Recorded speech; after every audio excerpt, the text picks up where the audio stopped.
and welcome to the London Eye 6 o'clock news. I'm John Remingtons, and tonight marks the 5th anniversary of the tragic disappearance of passenger plane 007. As we all remember, this flight was different than most during the war. It was carrying a group of schoolboys overseas and away from the atom bomb threat. The plane was shot down by enemy forces and crashed onto uninhabited island. We take you now to reporter Joan Moriarty, who is joined by lead investigator Sergeant Eaton and his partner Officer Kruger. Joan, take it away.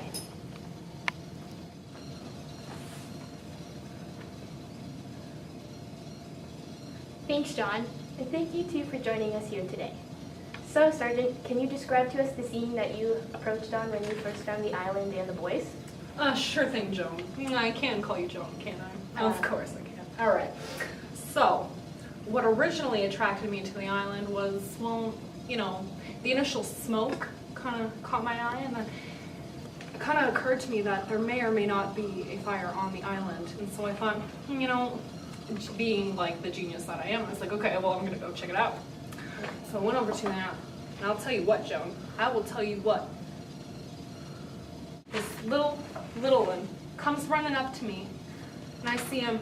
And okay, at first I thought, okay, listen, like, kids are attracted to me, I get it, okay? And then I saw the pure terror in that little Ralph's face, and at first I thought it was child's play, and then I said, you know what? I said, it's not, and I knew something was wrong. And the other little ones came running out, just pure savages, savages. And I immediately called second response. And you were part of the second response team, right? Yes. So, even though you were part of the initial finding of the island, what role did you play when you got involved? Well, everyone knows about the actions of my partner here, but what is less known is how critical the actions of the second response team was. Our first initial reaction was to ensure the safety of the boys and ensure that they were looked after, and then we could really dive into the investigation. Now, after talking to some of the boys, we had discovered that there were some casualties and we couldn't find some of the boys. However, that just only furthered our interest, and then we made it our mission to actually locate all of the boys and to just be able to, it's okay. We just wanted to make sure that we found all the boys, whether dead or alive. Just to bring reassurance to their parents, or to just give them a little bit of closure, at least. So then we really just launched into the investigation, and that's where things started to escalate. And now, a word from our sponsors. We'll be back. It's the real monster! Kill him! And we're back! So, what was your reaction? Can you please elaborate to us the first time you found the first body?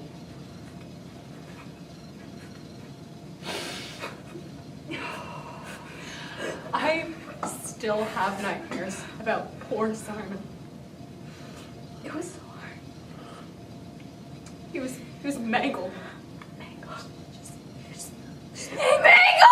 The first body was pretty memorable. We found it far off along the beach, sort of seemed like it had been washed up onto shore.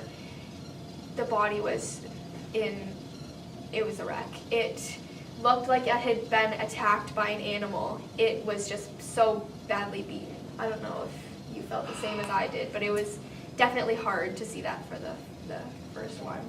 But, some deal with it better than others, and I'd like to think that I am one of those people. And being a sergeant in the Navy, it's you just got to put those things behind you, and just look at the greater picture and just move forward. And it was hard. It was a hard one, but we just had to keep our cool. Composure. We had to keep our composure and just be as professional as we could be, because that's it's an occupational hazard, kind of comes with the just job. what it is, Joan.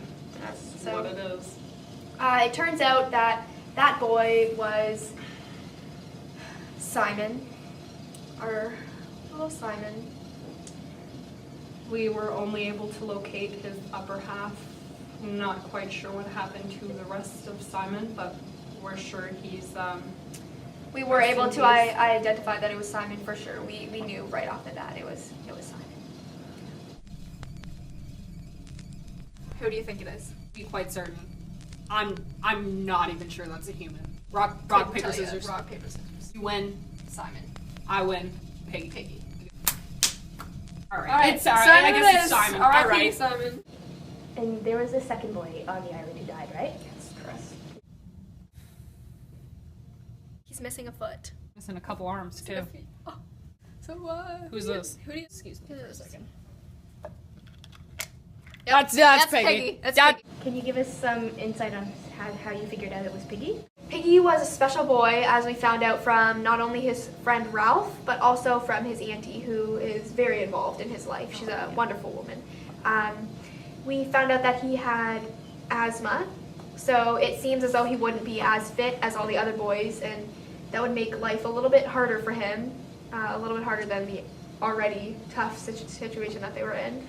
And from Ralph's description, that he was, not really popular amongst the other boys, kind of chunky, and we just knew that wasn't a good time for him. Yeah. He also was made fun of a lot and beaten up.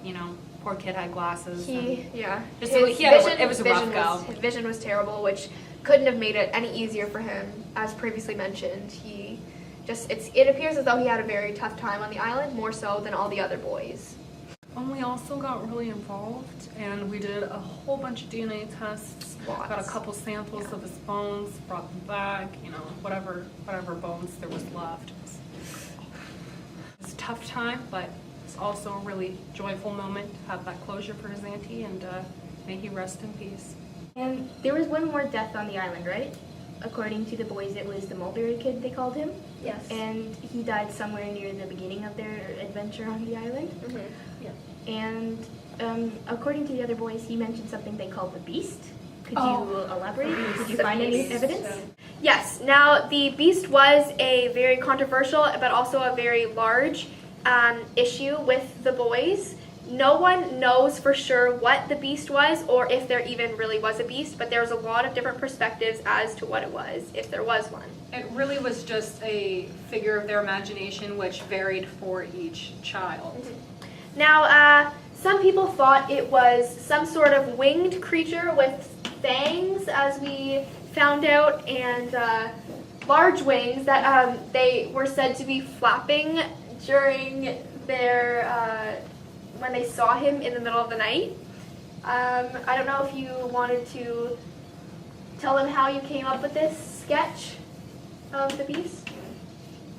Yes, well, obviously, we had to capture the flapping wings, and this is just a rough sketch, but I think that this based on some of the boys, There were actually reports of them hearing the sounds of almost flapping the flapping wings during the night. So this is where we got This is just that where we idea got it from, and the beast had horrible fangs, and that's where the fangs came in. And it was said to have sort of come up and then just crashed down, and that was the end of that beast. pretty terrifying for the boys. I don't know. Oh, and then there was the infamous snake beast, which basically looked like that.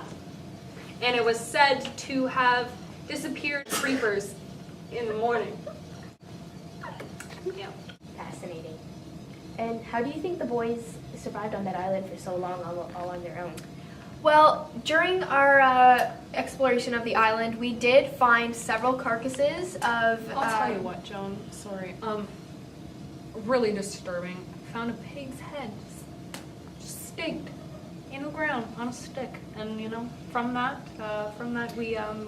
There's a sad reality of that the boys, they were without civilization, and without civilization, it is evident that they did become savage. They originally began hunting for food, and they were hunting the pigs that were local on the island, and then it turned into them just savagely hunting, killing even their own boys. Like it was just evident that Piggy and Simon had not died for no reason. They died being killed by natural other cause. boys. So we can sort of see the sad reality that during their stay on the island, they evolved evolved. to They become more savage. They lost their innocence and definitely became savage without civilized restraints. Thank you for sharing your thoughts and your experiences with us. It's the least we can do to honor not only those who died, but also the victims who survive and have to live with those experiences. And that concludes our broadcasting. All right, that's a wrap. Let's go. Thank you for having us.